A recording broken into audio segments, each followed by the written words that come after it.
Croeso i rifyn arbennig o i mewn i'r gôl.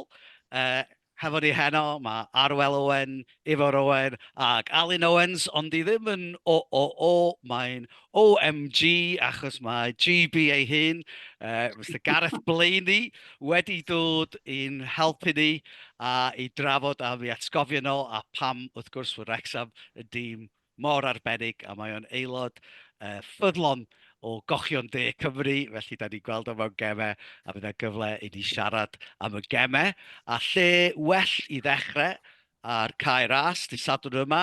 Gareth, oedd ti yna buddigoliaeth o 2 gôl i ddim yn erbyn Wimbledon. Beth ti'n teimlo ar ôl y gêm? O'n i'n meddwl bod o'r perfformiad gorau. Deud y gwir, oedd Wimbledon, os rhywbeth yn chwarae pêl-droed gwell na Wrexham. O'n i'n teimlo yn yr hanner cyntaf, a mi ddod nhw wastraffu un o ddau o gyfleoedd, ond beth sy'n dda, oedd yn debyg iawn i'r gêm yn erbyn Casnewydd ddeuddydd cyn y dolyg. Eto, yn y gêm yna Casnewydd, o'n i'n teimlo oedd y tîm gorau yn yr hanner cyntaf, ond ddaru nhw redeg allan o stem yn yr ail hanner. Ac unwaith gath Wrexham y gol gyntaf yn yr ail hanner, o ti'n teimlo bod Wrexham yn mynd i fynd i ni Blaenau ennill. Dwi'n meddwl, dwi'n gwybod bod ychydig bach o strydeb, ond ennill yn hyll bron a bod. Ond beth sy'n wych ydy, wrth gwrs, bod Wrexham yn y safle maen nhw ynddo fo. Dim ond 2 bwynt y tu ôl i Stockport sydd ar y brig, di chwarae 1 gêm yn llai. A dwi'n meddwl bod o'n arwydd da rwan bod nhw'n ennill gema, neu bod ni'n ennill gema, a bod ni ddim yn chwarae cystal â hynny, dweud y gwir, ond da ni yn manteisio ar y cyfleoedd da ni'n gael.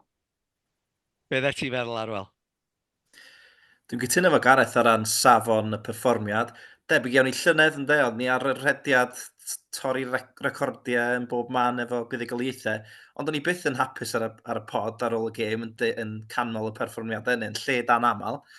Felly oedd o ddim yn perfformiad grymus iawn, ond nes i ryw fath o broffwydo wrth dwytha fysa Wimbledon wedi blino o bosib o fod wedi chwarae ar nos Fawrth, a erbyn hanner ffordd drwy'r ail hanner, o'n i yn teimlo, os gewn ni gol, fydd ni'n weddol saff o'n 3 phwynt, achos oedden nhw wedi blino erbyn hanner ffordd drwy'r ail hanner, o'n i'n teimlo, mae rhaid enwi Stephen Fletcher, mae o just ar brydiau, mae fel rhyw ddiw efo'i gyrffythiadau, oedd y troad na ar gyfer yr ail gol yn hollol wych, a bod Paul Mullin, nes i wylio ar y sgrin, ac lladd ar ei berfformiadau fo, ond mae'n dal yn cael dylanwad fel arweinydd ar y cae, a nath o sgorio, felly dwi'n yn poeni o gwbl am ffom Paul Mullin, bod o ddim yn sgorio 10 goliau, dwi'n hapus efo'r arweinydd ar y cae, ar awch, ar angerdd, mae wastad yn mynd i ddangos hwnna, felly hapus iawn o'r 3 phwynt. Oedd ti'n hapus, Ifor? Hapus iawn. I gytuno efo Gareth. Mae'r patrwm eitha clir rwan.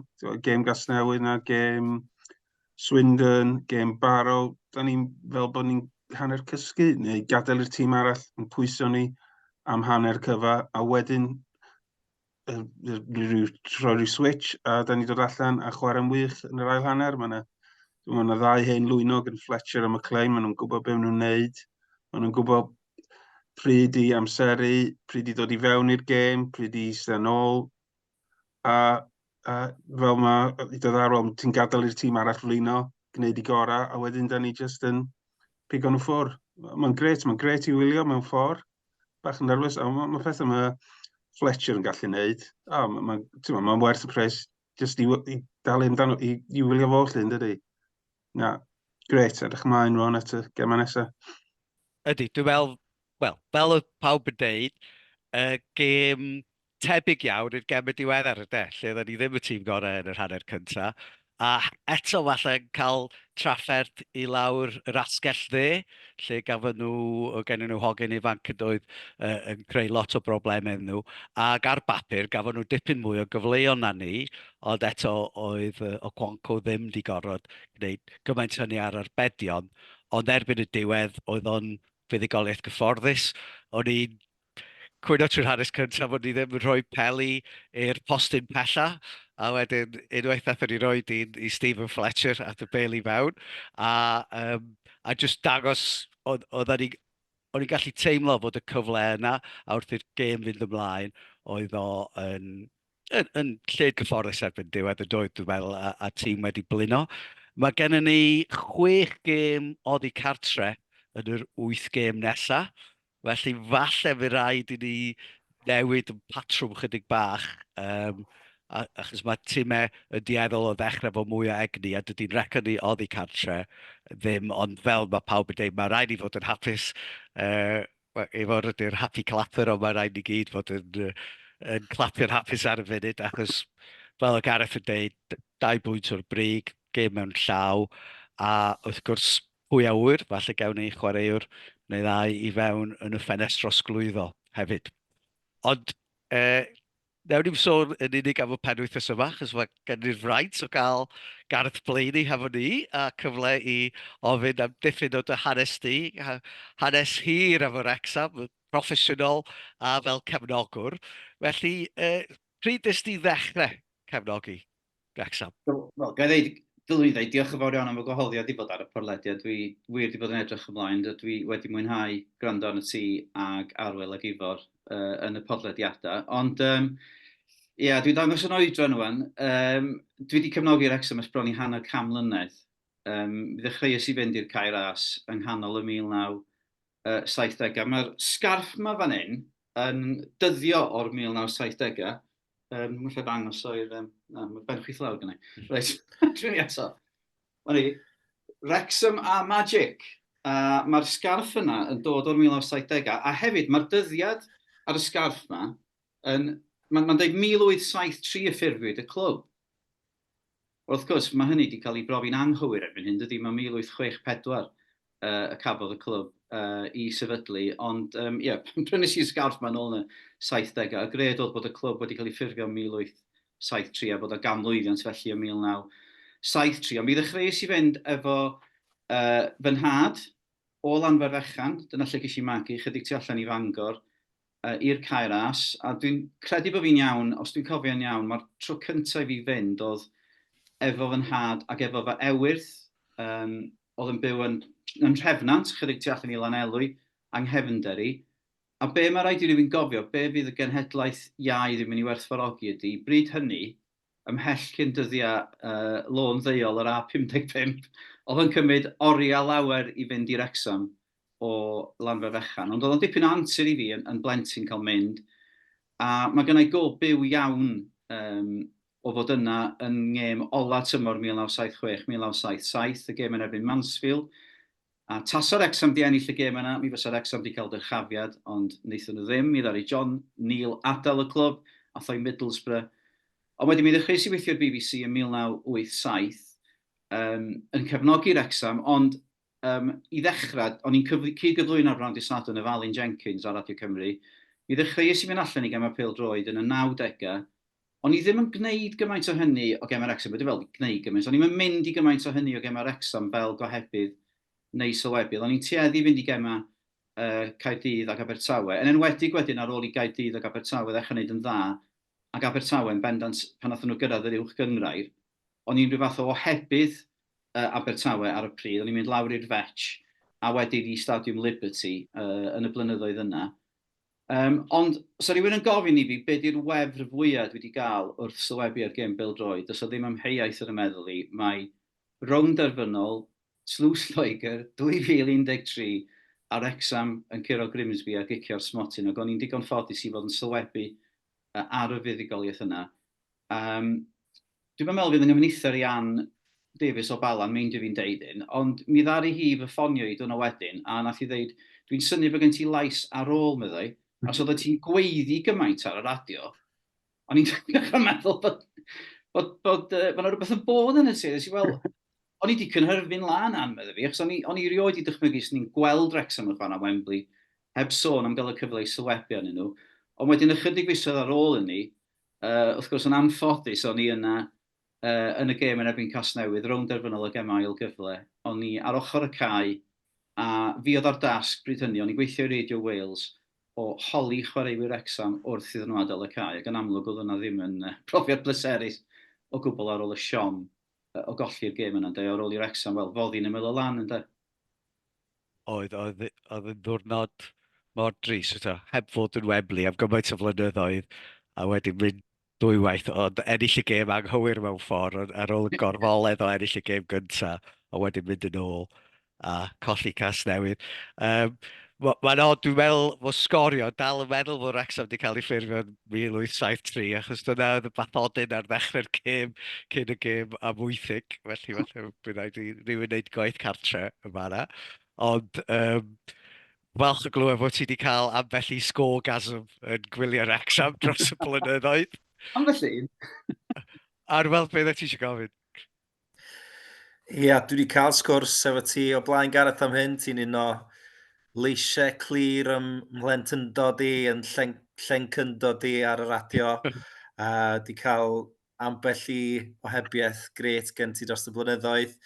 Ac o'n i jyst yn meddwl yn cyffwr ar dy bwynt di a rhai o dy uchafbwyntiau di a dy iselfannau di o bosib. Sut ti'n llwyddo i fod yn ddiduedd mewn gêm mor gyffroes, mewn gêm sydd yn rhywbeth mor agos at dy galan di? Mae'n anodd, ond y dweud y gwir, o ran gweithio efo BBC Radio Cymru, oedd hawl gan o'n ni, mae hawl gan y sylwebwyr i ddangos rhywfaint o ffafriaeth tuag at y tîm o Gymru, achos yn amlwg da ni'n neud o safbwynt ongl Gymreig, ti'n modd os lici di. Ti eisiau'r tîm o Gymru lwyddo, ond be sy'n mor braf rwan ydy, dwi'n gallu mynd i wylio Wrexham fel cefnogwr rwan. Oedd y blynyddoedd yna yn ystod y cyfnod o Wrexham yn y gyngor genedlaethol yn gyfnod llwm yn doedd. A dwi'n meddwl mae'n o'r llefydd gweitha dwi roed i bod iddo fo, ydy maes pêl-droed Braintree. Dwi'n meddwl gwybod ydy, os un o'n chi wedi bod i fanno, ond maes dinod, mae'n deud, yng nghanol stad o dau, a dwi wedi bod i Braintree fwy nag unwaith. A beth sy'n wych wan ydy bod Wrexham yn ôl yn y gyngrair, a bod Wrexham yn cael mynd i lefydd wan fel Swindon a Walsall. Mae'n hyfryd bod Wrexham yn gwneud cystal, a mae'n obaith gwirioneddol yn does am ddyrchafiad y tymor yma. Ifor, o'n i'n gwybod bod gen ti cwpl o gwestiynau na ti eisiau gofyn. Gynnau sawl peth i ofyn. Fel cefnogwr o'r hen ddyddiau, be wedi deimlad ydy beth sydd wedi digwydd dros y blynyddoedd dwytha, a sut ti'n teimlo am y cefnogwyr newydd yma? Oes gen ti unrhyw ddicter sydd at nhw neu beth felly? Na, goes. Na, dwi'n meddwl bod o'n wych o beth. Dwi'n meddwl bod, rhan amlwg, o'r safbwynt ariannol, wrth gwrs, mae RyanReynolds a Rob McElhenney wedi gwneud byd o les i'r clwb, ond dwi'n meddwl beth sy'n wych rwan ydy gweld cymaint o deuluoedd ar y cae ras, cymaint o blant yn mynd na efo rieni, a yndi, mae wedi mynd yn rhywbeth ffasiynol bron y bod i gefnogi Wrexham, ond dwi'n meddwl bod yna lawer o le i ddiolch i rywun fel RyanReynolds a Rob McElhenney, nid yn unig o'r ochr ariannol, ond hefyd oherwydd bod nhw wedi codi profil Wrexham, dwi'n meddwl, yn dydyn fel lle, a wedi denu llawer o ddiddordeb yn y clwb. A mae nhw wastad gnewyllun yn does, so wedi bod na gefnogaeth i'r clwb o falle rhyw 2-4 mil, byswn i'n deud, dros y blynyddoedd. Ond rwan, wrth gwrs, beth sy'n wych ydy, Sadwrn yn erbyn Wimbledon, oedd na bron i 12,500 yna. Dwi'n meddwl bod fi'n iawn yn deud, mae dyna'r dorf fwyaf ar y cae ras ers 1980. Dwi'n credu bod hwnna'n gywir. Sy'n anhygoel. Ie, mewn gêm gyngrair, ie. Mewn gêm gyngrair, ie. Ond mae hwnna'n wych yn dydi. A ti'n mae mor braf rwan hefyd bod y cynlluniau yna rwan i ddatblygu'r cop, yr hen cop fel oedd o. Dyna lle o'n i di Sadwrn yn eistedd yn yr eisteddle dros dro y tu ôl i'r gôl. Oedd yn brofiad gret, dweud y gwir. Ac mae'n gyfnod cyffroes. Mae profil Wrexham wedi codi ledled y byd yn dydi. Dyna sgennau'n dicter at yr rheini falle sydd wedi dod i gefnogi Wrexham yn y blynyddoedd diwetha. Dwi'n meddwl bod o'n wych o beth gweld cymaint o blant ifanc yna a cymaint o deuluoedd yn dod i'r cae ras. Mae'n hwyl, dydy. Mae'n bach o roller coaster, ond mae jyst yn hwyl cael bod yn rhan o'r peth. Dwi'n osio lle ti wedi dod. Na, chdi. Na, dwi'n cytuno fo ti. Mae'n hyfryd. Mae'n awyrgylch arbennig yna, dwi'n meddwl rwan, oherwydd bod y cymaint o deuluoedd. Mae'n deimlad o gyffro, dydy. Mae'n deimlad o gynnwrf. Mae'n deimlad o adfywiad yn y clwb, dwi'n meddwl, ag ar y cae ras. Mae'n jyst rhyw deimlad o obaith ar ôl yr holl flynyddoedd llwm na, lle oedd o'n ymddangos bod y clwb yn mynd i ddod nôl i'r gyngrair. Yndi, mae bob gêm yn achlysur, dydy. Mae fel gêm ryngwladol bron y bod. Mae'n gret. Dwi'n gwybod oedden ni eisiau gofyn am gwpl o dy gyfweliadau di, lle ni'n mynd o bêl-droed am eiliad, efallai i byd snooker, a ti dal yn gweithio byd snooker, ond allan ni'n gadael i ti fynd heb ofyn am cyfweliad enwog lle nes ti lwyddo i gael Mark Williams i ymddangos yn noeth, a wedyn wrth gwrs mi ddoth o Bancampwr. Felly sut brofiad, mae rai bod hwnna'n gyfnod anhygoel. Oedd, wel, gaf i ddeud i ddechrau, mae penderfyniad Mark Williams oedd gollwng Lian. Nid fydd ar ei ofyn iddo fe wneud hynny. Ond, ia, i roi'r cefndir i'r peth, o'n i ddigon ffodus i ddechrau gohebio'r snooker i BBC Radio Cymru a Radio Wales yn 2015. A 3 blynedd yn ddiweddarach, 2018, mi es i'r Crucible. Ac mi ddudodd Mark Williams wrth y noddwyr mewn cyfweliad ar ôl ennill un o'i gemau yn y rowndiau cyntaf. Pan ofynnwyd iddo fo, be fysa ti'n neud tasa ti'n ennill pencampwriaeth y byd? Mi ddudodd o yn ddigon ffwrdd â hi fel mae Mark Williams yn tueddu i wneud. Mi ddudodd o, mi na hi ymddangos yng ngynhadledd y wasg ar ôl y gêm, neu gynhadledd newyddion, yn noeth. Ac wrth gwrs, na ni pawb ohono ni fel gohebwyr ddod i wybod am hyn, ac wrth i Mark fynd ymhellach ac ymhellach yn y gystadleuaeth, oedd rhywun yn meddwl, ydy o'n mynd i wneud hynny? A'r stori ydy, mi ddari o giro John Higgins yn y rownd derfynol gyffroes iawn, o ddeunaw ffram i 11. Roedd Mark Williams isio cerdded yr holl ffordd o'i stafell newid yn y Crucible i'r stafell lle mae cyfweliadau'n cael eu cynnal, sy'n dipyn o ffordd, oedd o isio cerdded yn noeth. A mi ddari Barry Hearn, sef, oedd yn gadeirydd World Snooker ar y bydd, ar Barry Hearn dweud, na, chi ddim gwneud yna. Mae rhaid ti wisgo llian, o amgylch dy ganol. Felly mi ddari o ddod yn ei lian, tuag at y bwrdd, o'n mi gael peintio'r darlun i chi. O'n i'n ista tu ôl i fwrdd yn aros am Mark, ac oherwydd bod fi'n gweithio na i BBC Radio Cymru a Radio Wales, fi oedd yn cael holi Mark yn ista nesaf tai, ac o'na lian bwrdd yn wynebu gohebwyr eraill. Felly pan ddari Mark ddod i ista lawr, a dyma fi'n troi at y fo fel ein, i holi y cwestiwn cyntaf iddo fo, ddari o ollwng y llian. A dydw i erioed, mae'n hwnnw llywir, dydw i erioed wedi syllu i fyw llygad unrhyw berson yn y mywyd, gymaint o gygnes i yn ystod y cyfaliad yna. A mi ddari mi ddod allan, mi ddari mi feddwl yn sydyn, be allai ofyn fel cwestiwn cyntaf efo, cael rhyw pun ofnadwy fewn. Mi ddydys i, Mark, you've beaten John Higgins 18-16. It's your 3rd World Championship. 15 years after you won it the previous time. But those are the bare facts. Classic. Wel, stori rhamantus iawn. Dwi'n gwybod fod gen efo'r gwestiwn i ti am gyfweliad oedd falle ddim cweith mor rhamantus. Y cyfweliad, un o beth dwi'n fel amdan y ti, y cyfweliad nes ti efo Craig Bellamy ar ôl yw'r gêm Yn San Marino. Siomedig. San Marino. Siarad ychydig bach am hynny, a be oedd y berthynas di efo Craig Bellamy cyn y cyfweliad ag ar ôl wedyn? Oeddech chi'n ffrindiau cynt, neu? Na, oedd Craig Bellamy, ddim yn anabod i fod. Ond mi gael rhoi'r cefndir i be ddigwyddodd.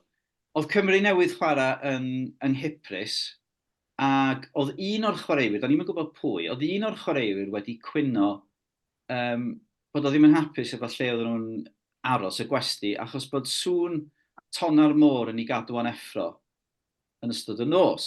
Wedyn oedd y cefnogwyr wedi clywed am hyn, ac fi oedd wedi mynd i San Marino ar ran BBC Cymru, wel, i dyledu dweud y gwir, i wneud y cyfweliadau ochr y cae. A ddari Cymru ennill y gêm, ond dim ond o drwch blewyn ar nhw ennill y gêm na. Felly, a Craig Bellamy oedd y capten, felly o'n i'n gwybod bod fi'n mynd i holi Craig Bellamy. Y trefniant oedd bod fi'n aros ar ochr y cae, bod Craig Bellamy mynd i ddod i ochr y cae fel y capten, a hefyd o'na un chwaraewr arall yn mynd i ddod, a Joe Ledley oedd hwnnw, so Joe Ledley wedi sgorio yn y gêm.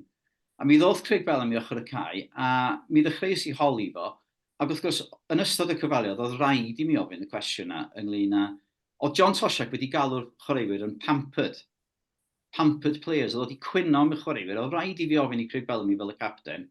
Os dos ni ddim wedi gofyn y cwestiwn yna mi fyswn ni wedi bod mewn trwbl mewn ffordd. Hynny di, fysa pennaeth yr adran chwaraeon wedi gofyn, wel, pam ti wedi mynd pob cam i San Marino, ti ddim wedi gofyn cwestiwn anodd i Craig Bellamy. Ac wrth gwrs, ar ei ymateb yn chwyrn i'r cwestiwn yna, oedd o ddim yn hoffi bod fi wedi gofyn hynny.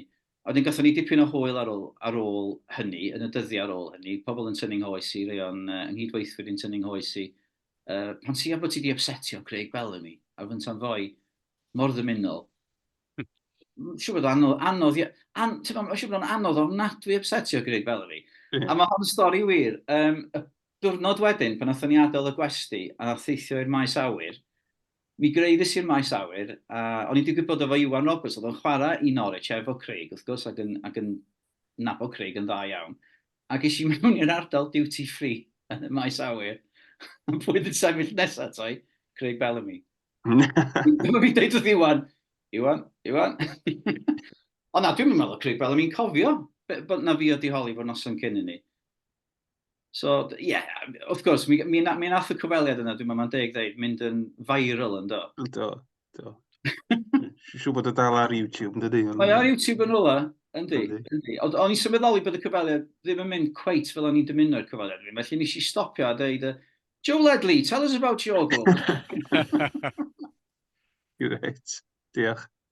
A wrth gwrs ti'n sôn am dy gyd gyflwynwyr a phethau felly.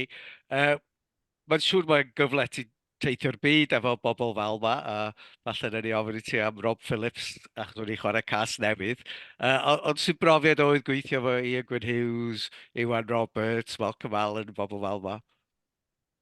Oedd o'n wych, achos pan ymunis i ar BBC 1987, Ian Gwyn a John Hardy, a Nick Parry, oedd yn sylwebu ar Gemau Radio Cymru, a nes i ddysgu llawer gan y tri ohonyn nhw. Wedi deud hynny, dwi'n meddwl pan mae rhywun yn mynd ati sylwebu, mae rhaid i rhywun ddatblygu i steil i hun. Ond yn sicr yna, mae yna ti 3 sylwebydd campus, y tri ohonyn nhw. Ond wedi John ddim yn sylwebu erbyn hyn, nad wrth gwrs Ian Gwyn, mae Ian yn gweithio efo Cymdeithas Bêl-droed Cymru. A dod yn ffrindiau efo nhw hefyd, oedd hynny'n hyfryd. Ond os gai sôn dweud y gwir, dwi'n meddwl yn ffrind gorau fi, oedd Dai Davies, o ran y bobl o'n i'n gweithio efo nhw, diweddar anwyl Dai. A phan o'n i'n mynd pan ddechreuais i sylwebu ar Gemau Cymru, dramor, a bryd hynny oedd y BBC yn mynnu bod ni'n rhannu stafelloedd, bod ni'n cysgu mewn, rhannu stafell efo'n gilydd, o'n i'n rhannu stafell efo Dai, ac oedd Dai a fi'n ffrindiau mawr, ac oedd yn drist iawn, wrth gwrs, colli Dai, chydig blynyddoedd yn ôl, o'n i'n hoff iawn ohono fo. A oedd yn wych i weithio efo fo. Ond dwi wedi bod yn ffodus, da ni wedi bod yn ffodus, dwi'n meddwl, yn yr iaith Gymraeg, bod ni wedi cael pobl fel Dai, a wedyn ni a Malcolm, Iwan Roberts, Iwan yn dal i fod wrthi, wrth gwrs, a wedyn mae Owain Tudur Jones wedi dod yn ailais. Dwi'n meddwl bod ni'n lwcus iawn, dweud y gwir, efo safon y cyn chwaraewyr, safon i Cymraeg nhw, mae harbenigedd nhw. A ti'n siarad am bobl fatha, oedd Dai di chwarae ar y lefel ucha, Iwan di chwarae ar y lefel ucha, Malcolm di gwneud hefyd, Owain Tudur wedi cyrraedd safon uchel iawn gydag Abertawe. A maen nhw'n bobl, maen nhw gyd yn boes dymunol iawn hefyd, maen nhw'n boes hawdd iawn i weithio efo nhw, wedyn dwi wedi bod yn lwcus iawn. A dwi'n ystyried hynny, wrth edrych yn ôl ar y blynyddoedd fi sy'n sylwebu a gohebu ar bêl-droed. O'n i'n ffodus iawn gweld Abertawe a Chaerdydd yn chwarae'n uwch gyngrair Lloegr a cael mynd i'r Gemau yna. Oedd hwnna'n brofiad gwrreiddiol, ond Wrecsam, trwy hynny gyd, Wrecsam ydy'r tîm dwi wastad wedi gefnogi. Dai, wrth gwrs, arwr ar y cae ras yn y cyfnod air yna yn y tîm, a athyn ni a fyny ar ôl y gêm, ar ôl y siom yna golli'r gêm Mansfield fel sonius ti'n gynharach, a mae'n rhywbeth dwi'n meddwl byddwn ni'n rhoi mwy o sylw i Dai yn y dyfodol, achos mae o'n nid yn unig be mae wedi gwneud i Wrecsam, ond be mae wedi gwneud i'r iaith Gymraeg fel rhywun, yn awedig yn y cyfnod yna, lle o'n na lai o sylw i'r iaith a pethau felly yn doedd. Felly, well i ni droi yn ôl at y cae, achos mae yna oes air arall ar y gweillt ger ni yn edrych ymlaen i Wrecsam, y dynion a'r merched wrth gwrs. Dydd Sul, mae'r merched yn chwarae Caerdydd, mae'n benwythnos fawr i Cochion De Cymru. Be ti'n meddwl am y gêm yna, Ifor? Dwi'n meddwl, wel, mae'n anodd iawn cael unrhyw obaith. Dwi'n meddwl mae Caerdydd gymaint yn well na'r tîmau eraill. Dwi'n meddwl mae yna bwlch rhwng Caerdydd a Abertawe, bwlch rhwng Abertawe a Wrecsam, a falle bwlch rhwng Wrecsam a'r gweddill. Felly, dwi'n meddwl na ni'n rhaid gael unrhyw beth allan ohoni. Gobeithio fydd Rosie Hughes yn dechrau, nath i'n dechrau dwi'n blaen, dwi'n meddwl. Da ni'n edrych yn gyffyrddus yn y pedwar ucha yna, dwi'n meddwl, a mae mwy na lai yn shot to nothing, dwi'n meddwl, i ddefnyddio term snooker, lle gan i fynd amdani a gweld sydd yn ei cymharu efo'r tîmau mawr. Mae Caerdydd wedi cael bach o drafferth yn ddiweddar efo chwaraewyr yn rhyddhau nhw, rhyddhau'r chwaraewyr profiadol, sy'n ddiddorol gweld pa effaith mae hynny'n gael, a beth yw'r rheswm am hynny. Ond gan i weld, dwi'n fwy obeithiol am y Sadwrn na'r Sul, i dau hynny. Arwel, is di i weld Wrexham yn chwarae'n Abertawe, fydd na griw mawr o'n ni yn Gaerdydd ar ddydd Sul. Ti'n meddwl gawn ni well perfformiad, ond yn anffodus doedd Rosie Hughes ddim ar gael wythnos diwetha er i ni ennill. Be ti'n meddwl am yn gobeithio ni? Dwi'n dieddol gytuno fe Ifar ar hwn. Oedden ni yn y gêm yn Abertawe. Bod nhw wedi rhoi cweir i'r bari, dechrau'r tymor, 5 i ddim, dwi'n meddwl, neu 6 i ddim. O drwch blewyn, nath nhw ennill y gêm dydd Sul. Mae'n amlwg mae Rosie Hughes yn golled pan mae ddim yn chwarae. Mae nhw yn gweld i'n anodd sgorio. Gol i ddim gan Sycli yn y diwedd yn ennill y 3 pwynt. Byddai chi faddau fi, achos o'n i'n gwylio merched Abertawe yn erbyn Met Caerdydd dydd Sul yma, credwch neu beidio, jyst yn edrych allan am y gystadleuaeth. Ond be dwi'n sylwi ydy yr safon neu'r marc sy'n rhaid i ferched Wrecsam gyrraedd ydy, mae gen dim Abertawe Gaerdydd chwaraewyr da, ond chwaraewyr profiadol. Mae skill set a'i ffitrwydd nhw'n uchel iawn. Maen nhw gen nhw flynyddoedd o brofiad ar y lefel yma, lle mae Wrecsam yn newydd i'r safon. Mae gen nhw chwaraewyr ifanc da iawn, a maen nhw angen cwpl o flynyddoedd o brofiad, dwi'n meddwl. So'n wych cael pwynt i ffwrdd yn Gaerdydd. A Ifar yn deud, mae yna rhyw anghydfod ar hyn o bryd efo'r clwb, ond mae chwaraewyr allweddol nhw, Ho yn enwedig sy'n sgorio dipyn ar gael ddydd Sul. Dwi yn croesi fysa bydd Rosie Hughes yn ffit, o dwi ddim yn siŵr beth ydy sefyllfa hi ar hyn o bryd. Felly, fysa pwynt yn ganlyniad a hanner i Wrecsam, a dwi'n hollol ffyddiog fydden nhw'n gorffen yn y pedr ucha. A dyna beth sy'n bwysig wrth gwrs, achos mae'r gyngrair y mini-league yn dechrau wedyn, a os da ni'n cyrraedd hynny, fydd o wedi bod yn dymor llwyddiannus. Ifar, yn swnio chydig bach yn fwy hyderus am y gêm dydd Sadwrn yng Nghas Newydd. Gêm fawr iawn, oedd gêm oedd wedi gwerthu allan. Eisteddle ychwanegol di mynd i fyny, felly hyd yn oed mwy o docynnau, ac wrth gwrs Cas Newydd yn mynd i chwarae Manchester United yr wythnos wedyn. Felly fydd na ddiddordeb mawr, fydd na dorf mawr, a fel o'n i'n deud, yn y cyd-destun fe gan Wrexham 6 gêm oddi cartre o'r 8 nesaf, sy'n dweud fod o'n gêm bwysig iawn i Wrexham i gadw'r momentum yn mynd. Sut wyt ti'n teimlo fydd pethau'n mynd, Gareth? Wel, ti wedi sôn ar y ddechrau ynglyn â'r ffaith bod y record oddi cartre ddim yn wych, ond dwi'n meddwl bod, os edrych yn ôl ar Sadwrn dwytha, a'r perfformiad yn erbyn Wimbledon, a'r ffaith bod Wrexham wedi ennill heb chwarae'n arbennig o dda, dwi'n meddwl bod yna obaith, wirioneddol bod yna obaith am fuddugoliaeth yn Rodney Parade. A fel o ti'n sôn, mae yna gyfnod o'n yn does o nifer fawr o gemau oddi cartre yn wynebu Wrexham rwan yn ystod, wel, y mis nesaf, mis Chwefror ynddo. A fysa fo'n braf rwan, sa Wrexham yn gallu cael y triffwynt, a dwi'n edrych ymlaen i fynd i'r gêm yn Rodney Parade, achos wrth gwrs i ni sydd yn byw yn, wel, dwi'n byw yn Pontypridd, a chi'n byw, tri o'noch chi, wel, mae 2 o'noch chi'n byw yng Nghaerdydd, Marwel yn byw yng Nghyffiniau Abertawe, dwi'n meddwl. Mae'n gêm gartre ydy mewn ffordd odd i ni, felly mae'n braf iawn, dwi'n gwybod bod y gêm yma'r step yn y drws i ni. Yndi. Arwel, be di deimlad ydy? Ti'n teimlo'n hyderus? Wel, ddim yn hyderus, dwi byth yn hyderus, ddim i fod i'n enw fi, ond wneud Parky ddim newid tactegau, a mae rhywun yn disgwyl, gwybod beth disgwyl, dwi'n meddwl trio cadw i mwy dyn a phosib yn yr hanner cyntaf, i blino nhw, yn amlwg maen nhw wedi cael gêm neithiwr, mae hynny yn mynd i fod yn ffactor. Oedd hi'n un yr un am spel nes yr ail hanner, felly maen nhw wedi cael gêm anodd neithiwr. Mae gennym nhw o bosib hanner llygad ar gêm Man United yn y gwpan, felly dwi'n meddwl os fedrwn ni fod yn gyfartal neu ar y blaen, wel, yn gyfartal yn amser, dwi'n meddwl fedrwn ni wneud yr un peth eto, cael gol bach a gadw beth yn dyn. Neith Park i ddim newid i'w dacdegau sy'n ni'n mynd dychmygu, felly gobeithio am fwy o'r un peth. Neis gael Dolly Palm yn ôl, opsiwn i fyny cael hefyd. Ydy, mae Oli Palmer yn ôl ydy, a sôn fod y 3 cefnwr de yn ymarfer o le, ac oedden nhw'n mynd i chwarae mewn gêm yn erbyn Bolton yn dod â gêm ail dîm, a dwi'n meddwl fod y tîm wedi chwarae gêm tu ôl i'r llenni mwyn gweld. Felly, wyt ti'n disgwyl unrhyw newidiadau ar gyfer dy Sadwrn? Ifor? Na, bosib efo Palmer yn ôl, dwi'n siŵr. Mae Fletcher, nath ymwneud gymaint o hyn yn erbyn amwysig na ddo. A wedyn, oedd yn dda eto disadn dwytha. Felly, ydy o'n well yn dod oddi ar y fainc? Dwi'n meddwl i fod o. Mae'n dibynnu ar ffitrwydd Palmer. Os o Palmer yn gallu rhoi awr i ni, a hanner awr o Fletcher, so hynny'n gret.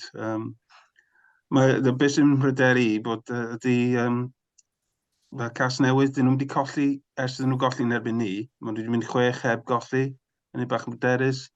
A cyn nhw chwarae ni, oedd gen nhw lot o anafiadau a pobl newydd ddod nôl. A rwan mae'r rheini sydd wedi dod nôl wedi sefydlu hynny yn y tîm eto. Felly dwi'n llai optimistig nag arfer. So dwi 60-40 yn hytrach na 80-20 os yma. Ond gan i weld, dwi'n meddwl ni so gadw tîm mwy na lai, Barnett neu Ford, gan i weld Palmer neu Fletcher, ond fel arall, rhywun tîm bydd na, dwi'n meddwl. Evans yn y canol, rheoli pethau, McLean ar y chwyth na. Dyna'n un o reit. Dwi'n meddwl bod hwnna'n bwynt da iawn mae'r weld i wneud, gwir, ynglyn â, y ffaith bod, mae Cas Newydd yn mynd i fod yn chwarae Manchester United. Mae'n mynd i fod yn anodd ofnadwy iddyn nhw beidio bod yn meddwl am y gêm yna, dydy. Yn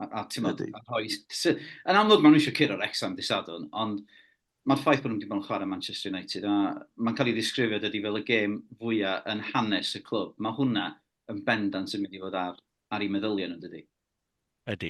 Dwi'n teimlo, mae'n gêm fawr i Cas Newydd, gêm di gwerthu allan, mae Wrexham yn dîm Hollywood ar y funud ydyn, a dwi'n meddwl fod Cas Newydd chydig bach yn genus i'r holl sylw da ni'n neud, ond wrth gwrs, mae gêm Manchester United yn newid hynny i gyd yn dydy, achos mae gen nhw i moment Hollywood. Felly os o rhywun yn dewis adeg i chwarae nhw yng Nghas Newydd, fysa'n anodd dewis amser gwell na lle maen nhw wedi ennill gêm gwpan yn ystod yr wythnos gynt, a wedyn yn mynd i fod nhw chwarae yn ei gêm nesaf yn erbyn Manchester United yna. Felly dwi'n meddwl rhaid i fynd am y buddugoliaeth. Mae eisiau cadw'r momentum, mae'n amser da i chwarae. A synnwn ni ddim yr un patrwm yn amwythig, doedd yr un patrwm yn Swindon, yr un patrwm fel ydych chi dweud yn erbyn Barrow, a Cas Newydd adre ydy, os ti'n gyfartal hanner amser, fysa ti'n meddwl bod gen ni gyfle eitha da a fod nhw efo coesau blinedig ar ôl chwarae ar y nos fawr wythnos yma. Felly dwi'n gobeithio gawn ni fuddugoliaeth, a da ni wedi ennill 6 allan o'r 7 gêm diwetha, felly mae momentum yn bwysig. Dwi'n meddwl lewn ni ddechrau efo Fletcher achos mae o'n wedi bod mor dyngedfennol, ond falle bod yna rhywbeth i ddeud efo dod efo'r cae, lle mae yna chydig bach mwy o le, a lle mae o'n gallu defnyddio just y sgiliau yna sydd gen efo, ond yn cael chydig mwy o amser i wneud hynny. Felly, ond dwi'n mynd am buddugoliaeth, mae Ifor yn 60-40, Arwel, beth ti fel buddugoliaeth? Dwi'n mynd i fynd am 2-0. O, da iawn.